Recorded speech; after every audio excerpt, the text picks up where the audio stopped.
Good morning आज friends, स्वागत है आपका फोकस ऑन एजुकेशन में। मैं एजुकेटेड आप सबके लिए इंपॉर्टेंट फैक्ट्स लाई हूँ जो कि आपके कॉम्पिटिटिव एग्जाम में हेल्प करेगा। क्या कुछ एक आज चलिए नज़र डालते हैं।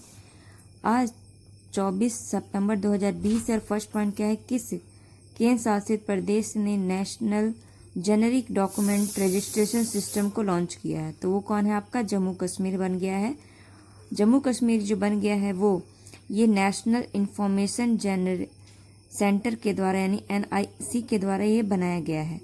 और इसका एम क्या है, ये software enable anywhere access to information data, मतलब डाटा को और इंफॉर्मेशन को कहीं से भी आप इसको ले सकते हो। ये एक ऐसा सेंटर बनाया जा रहा है। तो क्या इसको यानी national generic document registration system को क्या सिर्फ जम्मू कश्मीर ने किया है? नहीं, ये तो केंद्र शासित प्रदेश। अगर राज्य पूछेगा तो पंजाब, राजस्थान और महाराष्ट्र द्वारा ये पहले भी किया जा चुका है। हम जो है जम्मू कश्मीर से क्या जानते हैं, इम्पोर्टेंट जो हमारे एग्जाम में है आ सकता है कि यहीं पे अभी आपका बायोडाइवर्सिटी क्या बनाया गया है, फंड बनाया गया है। बायोडाइवर्सिटी काउंसिल बनाई गई है। अभी यहाँ पे दो आपकी स्कीम निकली थी, एक का नाम था क्या, प्रगति, और एक का नाम था क्या, सक्षम। प्रगति और सक्षम जो है वो आपका कैसा प्रोग्राम है, वो आपका एक संकल्प स्कॉलरशिप प्रोग्राम है।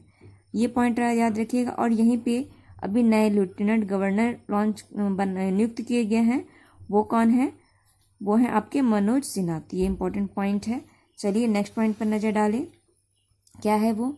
ये है आपका पंचायतों में डिजिटलीकरण को मंजूरी करने की दृष्टि से किस पोर्टल को लॉन्च किया गया? तो वो कौन सा पोर्टल है? वो है ई-ग्राम स्वराज पोर्टल। तो ये पोर्टल का नाम याद रखिएगा।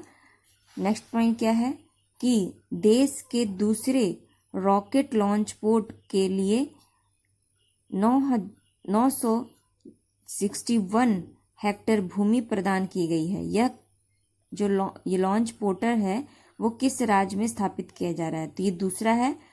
तो वो कहाँ बनाया जा रहा है? तमिलनाडु के थुत्तुकुडी में ये बनाया जा रहा है। तो ये इम्पोर्टेंट है। तमिलनाडु से क्या क्या इम्पोर्टेंट है और कि तमिलनाडु किन किन रैंकों में टॉप रहा है, ये इम्पोर्टेंट बन जाता है कि तमिलनाडु जो है वो किन किन जो इंडेक्स पे टॉप पर है। तो पहला तो है ये टॉप पर है किसमें कि इनोवेशन इंडेक्स पे टॉप पर है। मछली के उत्पादन पे यही टॉप पर रहा है। और अभी मुद्रा स्कीम जो आई थी उसमें भी कौन टॉप पर रहा है? आपका तमिलनाडु भी टॉप पर रहा है। और साथ ही साथ जो गुड गवर्नेंस इंडेक्स आया था उसमें भी कौन टॉप पर रहा है? तो आपका तमिलनाडु ही टॉप पर रहा है। तो ये कुछ इंपॉर्टेंट पॉइंट है किससे? तमिलनाडु से रिलेटेड।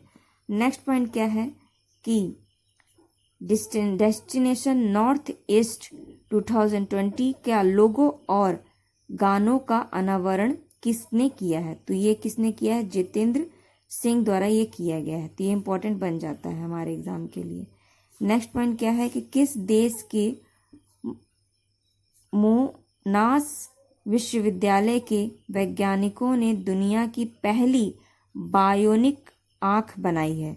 तो बायोनिक आँख किसने बनाई है? तो वो आपकी बनाई है ऑस्ट्रेलिया के द्वारा बनाया गया है। तो ये पॉइंट इम्पोर्टेंट है क्योंकि ऐसा पहली बार हुआ है कि एक बायोनिक आँख बनाई गई है। तो ये आपके एग्जाम में पूछा जा सकता है। ऑस्ट्रेलिया जो है वो सबसे छोटा क्या है? कंट्री है, कॉन्टिनेंट है। और साथ ही साथ हम ये जानते हैं ऑस्ट्रेलिया का एकमात्र क्या है, उसका एक आइलैंड है, उसका नाम क्या है? तस्मानिया। तो ये भी पॉइंट याद रखिएगा। चलिए नेक्स्ट पॉइंट पर नजर डालें। वो क्या है? वो है आपका गलगोबा एंड्रियोसोनी। ये क्या है? यह एक दुर्लभ पौधा है। इस पौधे को अभी खोजा गया है, इसलिए ये पौधा फिर से न्यूज़ में रहा। इसे हम डांसिंग लेडी या फिर स्वान फ्लावर के नाम से भी जानते हैं। इसे 136 वर्ष तक ये लुप्त रहा, मतलब इसे नहीं देखा गया था। लेकिन अभी तीस्ता नदी के किनारे सिक्किम हिमालय के पास इसे फिर से देखा गया, इसलिए ये जो पौधा है वो अभी न्यूज़ में रहा। और आपसे पूछा जा सकता है ये क्या है? तो वो हो सकता है पक्षी है, आपको अलग अलग नाम दे, तो इसको पता होना चाहिए कि दुर्लभ पौधा है और इसका उपनाम क्या है, आपको वो भी नाम पता होना चाहिए। नेक्स्ट पॉइंट क्या है, ओ स्मार्ट योजना किस मंत्रालय द्वारा लॉन्च किया गया, तो वो किया गया मिनिस्ट्री ऑफ अर्थ साइंस द्वारा, और ये किसके पास है, हर्षवर्धन, डॉक्टर हर्षवर्धन के पास है ये मिनिस्ट्री। इसका फुल फॉर्म क्या है ओ स्मार्ट का, तो ocean service modelling application resource and technology, जिसे कि हम ओ स्मार्ट कहते हैं। इसे अगस्त 2018 में अप्रूवल मिल गया था, लेकिन अभी लॉन्च किया गया है सितंबर 2020 में। और ये क्या है, ये एक अर्ली वार्निंग सेंटर है किसका, सुनामी का, और इसमें 57 कंट्रीज पार्टिसिपेट करती हैं। और इंडिया का सुनामी अर्ली सिस्टम कहाँ पे लॉन्च किया गया है, तो वो आपके हैदराबाद में लॉन्च किया गया है, तो ये पॉइंट याद रखिएगा। नेक्स्ट पॉइंट क्या है कि भारत की सबसे बड़ी न्यूरॉन ऑब्जर्वेशन कहाँ लगाया जा रहा है, तो ये आपका तमिलनाडु में ही लगाया जा रहा है, तमिलनाडु के थेनी डिस्ट्रिक्ट में। और वहाँ पे एक हिल है, मतलब पहाड़ है, वो क्या है, बोथी वेस्ट हिल। तो बोथी वेस्ट हिल आपको याद रखना है कहाँ पर है, तमिलनाडु में है। और ये अंडर हिल बनाया जाए, मतलब पहाड़ है, ये पहाड़ के बीचों में या फिर अंडर में बनाया जा रहा है। तो अंडरग्राउंड भी बनाया गया है कहाँ पे, एक कनाडा में, जापान और इटली में ऐसी ऑब्जर्वेटरी बनाई गई है, न्यूट्रॉन ऑब्जर्वेटरी। और अंडर वाटर भी बनाया गया पानी में, वो कहाँ है, वो है आपका अंटार्कटिका में बनाया गया और फ्रांस में बनाया गया। तो ये दोनों पॉइंट याद रखिएगा। और साथ ही साथ जो न्यूरॉन होता है ये एक no charge no zero mass का होता है, और ये वीक सब एटॉमिक फोर्स होती, ग्रेविटी की होती है। नेक्स्ट पॉइंट क्या है कि अफ्रीका के किस देश में 300 हाथियों की मृत्यु हो गई, तो ये भी न्यूज़ में रहा, तो वो हुआ है आपकी बोत्सवाना कंट्री में। ठीक, ये अफ्रीकन कंट्री है बोत्सवाना, साउथ का पार्ट है। और यहाँ कहाँ पर हुआ है, तो वो है आपका ओकारेंजोगो डेल्टा में हुआ है। तो ओकारेंजोगो डेल्टा कहाँ पे है, तो बोत्सवाना में, ये भी आपके एग्जाम में पूछ सकता है। चलिए बोत्सवाना को जरा हम मैप के हिसाब से देख लें, तो ये है आपकी बोत्सवाना, ये आपकी साउथ कंट्री है, ठीक है, मतलब अफ्रीकन कंट्री है, अफ्रीकन कंट्री का साउथ पार्ट है। तो साउथ अफ्रीका है लास्ट में सबसे, और साउथ अफ्रीका की 3 कैपिटल है, एक है आपकी प्रेटोरिया, एक है केपटाउन और एक है ब्लूमफॉन्टेन, ये याद रखिएगा। और बोत्सवाना और साउथ अफ्रीका को एक रिवर बॉर्डर बनाती है इनके बीच, वो कहा है लिम्पोपो रिवर। लिम्पोपो रिवर ऐसी रिवर है जो कि मकर रेखा को 2 बार काटती है, तो ये भी पॉइंट याद रखिएगा। उसके बाद जिम्बाब्वे है, जिम्बाब्वे की कैपिटल क्या है, हरारे। फिर है जिम्बाब्वे जिसकी कैपिटल क्या है, लुकासा। उसके बाद इसके ऊपर क्या है, अंगोला, लेकिन अंगोला से इसका जो बाउंड्री है वो शेयर नहीं होता किसका, बोत्सवाना का। उसके बाद इसके बगल में क्या है, नाम्बिया की कैपिटल क्या है, विंड होक। ठीक, और जो बोत्सवाना की कैपिटल क्या है, तो वो है आपकी गाबरोन इसकी कैपिटल है। और यहीं पे कालाहारी मरुस्थल पाया जाता है, और कालाहारी मरुस्थल में ही एक जाति पाई जाती है जैसे कि बुशमैन हम जाति के नाम से जानते हैं। और यहीं पे आपका जो डेल्टा भी पाया जाता है जिसे हमने भी पीछे देखा। और यहाँ पे जो पाया जाता है वो ये मतलब जो बोत्सवाना में जो हाथी मरे हैं वो जब से ज़्यादा संख्या यहीं पर है इसकी, हाथियों की संख्या।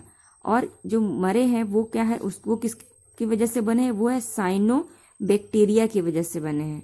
साइनो बैक्टीरिया को ही हम ब्लू ग्रीन एल्गी के नाम से भी जानते हैं, ये भी पॉइंट याद रखिएगा। ब्लू ग्रीन एल्गी जो है वो वाटर और लैंड यानी भूमि दोनों पर और मीठे पानी या खारा पानी में उग जाती है, लेकिन इसमें एक टॉक्सिक एल्गी भी होती है जो कि अगर ज़्यादा मात्रा में उग जाए और उसे जानवर या मनुष्य कोई भी खा ले तो वो मर सकता है। तो अभी वहाँ की हाथियों ने इसे खा लिया इस वजह से, या उस पानी को पी लिया जिसमें ये एल्गी उगी थी और वो भी टॉक्सिक एल्गी थी, तो इस वजह से इनकी सबकी मृत्यु हो गई। तो ये न्यूज़ में रहा। चलिए नेक्स्ट पॉइंट देखें हैं, किस कंपनी द्वारा 235 तक दुनिया की पहली वाणिज्यिक हाइड्रोजन विमान लॉन्च किया गया है। तो यानी कॉमर्शियल हाइड्रोजन विमान कौन लॉन्च कर रहा है बनाने का, वो है आपका एयरबस। कब तक बन जाएगा, तो 2035 तक ये बन जाएगा। नेक्स्ट इंपॉर्टेंट पॉइंट क्या है कि किस राज्य में टेक्सटाइल पार्क बनाया जा रहा है, तो वो कौन कर रहा है, यूपी। और कहाँ पे बन रहा है, बरेली में। अभी हमने देखा था फिल्म सिटी भी बनाई जा रही है, कहाँ पे, गाजियाबाद में, है ना। और यूपी किस में टॉप पर है, तो यूपी जो है आपके रोड एक्सीडेंट पे टॉप पर है, ठीक है, डेथ पे टॉप पर है। और साथ ही साथ यहीं पे हर्बल रोड भी बनाया जा रहा है जो 800 किलोमीटर का होगा। और क्या इंपॉर्टेंट है, और यहाँ पे ट्रांसजेंडर विश्वविद्यालय की स्थापना भी की जा रही है।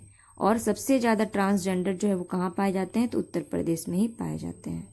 नेक्स्ट पॉइंट क्या है कि किसे सलाहकार के executive director of international monitoring fund यानी IMF में, जो कि इसका हेडक्वार्टर क्या वॉशिंगटन के रूप में नियुक्त किया गया है, तो वो कौन है, आपके सीमांचल दास को नियुक्त किया गया है। तो ये IMF में है, तो ये आपके लिए इंपॉर्टेंट बन जाता है। नेक्स्ट इंपॉर्टेंट पॉइंट क्या है, भारत हाल ही में भारत किस देश के साथ पासएक्स एक्सरसाइज, जैसे कि पास एक्स कहा गया है, कर रहा है, तो वो कर रहा है रैन के द्वारा। रैन का फुल फॉर्म क्या है, रॉयल ऑस्ट्रेलियन नेवी।